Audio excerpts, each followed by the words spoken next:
Camus question. It's like the question of the most important philosophical question you can ask yourself is, why don't I die? Or why don't I commit suicide? Like, why do you put food in your... Why do you continue to live? Yeah. Do you want the evolutionary answer? No, yeah. Okay. I mean, I understand the evolutionary answer, right? Explain. In Carl Sagan's voice. Well, you see, the reason why you eat is because you want to have billions and billions of children. And that's pretty much it. Yeah. Basically, dude. You want to fuck, don't you? Yeah. You want to spread your DNA molecules, the billions and billions of them, all over the planet. I mean, essentially, yeah, you eat because your mind tells you to eat because it knows that if you don't, you'll die. And if you die, you won't be able to spread your genetic. That's the whole game. That's right. the game. Yeah. Yeah. And that's a sad thing, right? Kind of. But still, that game got started because of cosmic forces, right? Mm-hmm. Like cosmic forces, stars dying and being reborn and coalescing of matter. These things, this game wouldn't exist if it wasn't for that. Yeah, it's just hard bridging the emotion of determinism, right? Because there's an emotional feeling towards it, right? I don't even know how to describe it. It's sad. I see what you're saying, because you would rather have some kind of romantic, like you want to stay alive because you love life and you want to experience your children and you want to experience all the beautiful things about life. That a hug matters, right? Yeah, but I think what's interesting is that the rules of the game allow you to do that. Because when you hug your child, you get these dopamine hits. Mm-hmm. And you can be a reductionist like me and say, yeah, my brain's being flooded by oxytocin and dopamine and all these other things, right? Mm-hmm.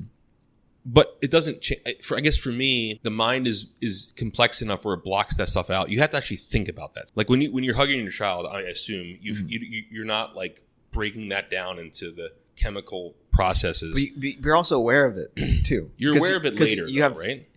No, at the moment, I'm like, okay, I'm going to get that oxytocin hit. Mm-hmm. I give him a good firm squeeze. And like it just melts your brain. Yeah, it does. Like, and you're aware of it. You're aware of it's happening. You're aware that it's chemical, and it's almost hardwired. It doesn't take away from the fact that it feels awesome.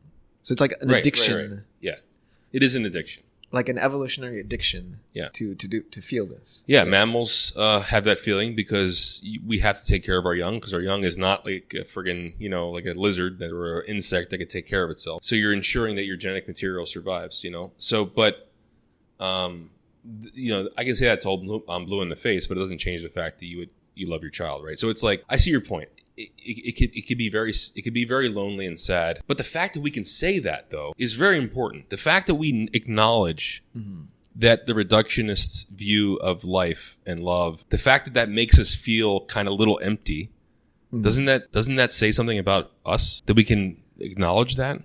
Well, I mean, if you go back to the determinists, then we're designed to think that too. Yes. Right. And there's no...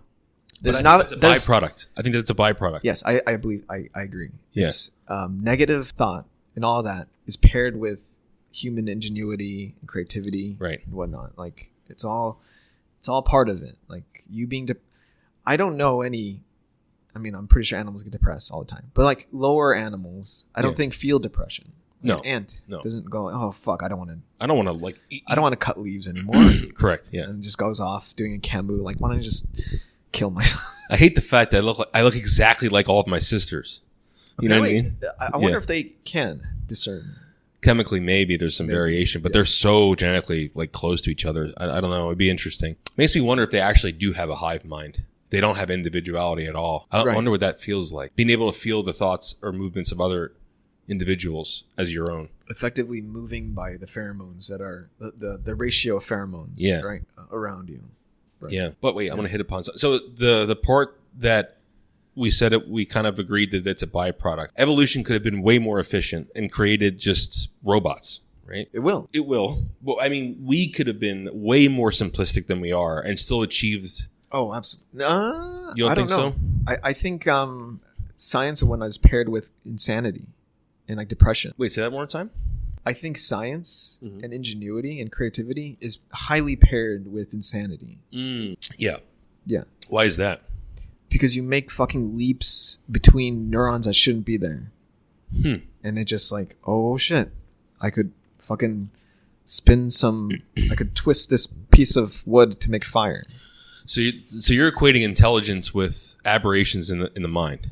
So intelligence could be creative intelligence, yeah, creative intelligence, which is paired with dark thoughts and awesome. Why do you think? Oh, because it's creating synaptical connections that don't lead to survival. Don't lead to survival. It just right, like this see. explosion of thoughts. What is it like? They did a study with like a lot of the great artists were bipolar. Yeah.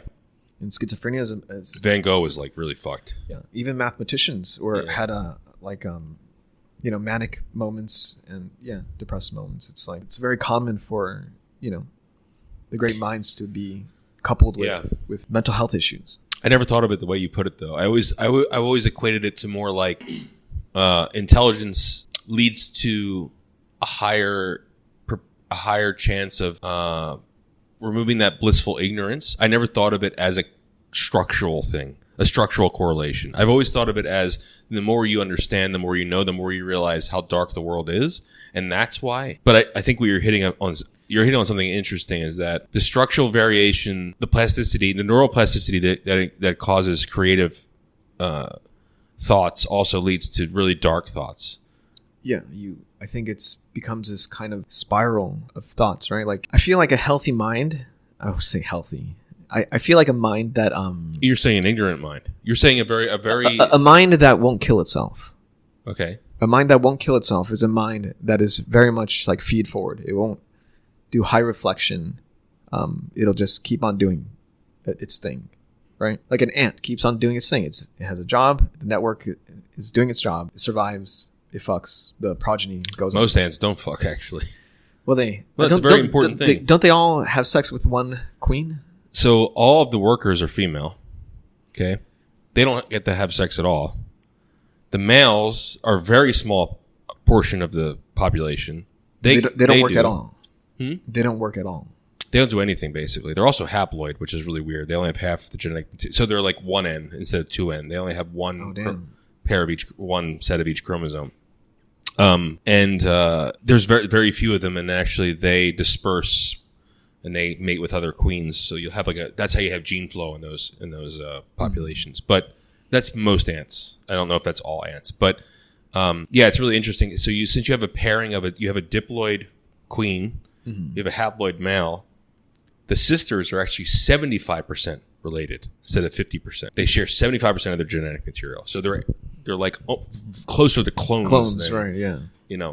So you have this like really like ant colonies are fascinating, dude. Like the shit that goes on. It's like when the queen dies, they feed like this type. They feed the certain foods and bees do this too, to like a new offspring, and then there's hormonal control that pops in, and it becomes a queen, right? It's really interesting. Anyway, it's like that's so weird where a certain pheromone unlocks certain genes because of the lack of something in the society, right? Yeah. We need more workers. We need more whatever. And then just like this communal and in bees, they actually feed it royal jelly. They actually feed the larva. The larva they select to be the queen. They feed it this food, and that has something to do. Damn. Yeah. So it's food though. Is it honey? It's called. Yeah. It's a special. I have to look it up. I don't know off the top of my head, but it's a special only for the queen. Only for the new queen. I wonder if you can harvest that. You can buy royal jelly. Can you? Yeah. Holy shit. Yeah. That must be like $300 a pound. I don't know. I know I've seen it though. Carl Sagan just has it all over his body. This is royal jelly. As I apply it to my bare chest, I can see how all the evolution required for the bee is just to get to that point where they determine they need to do this to create new queens. That's crazy.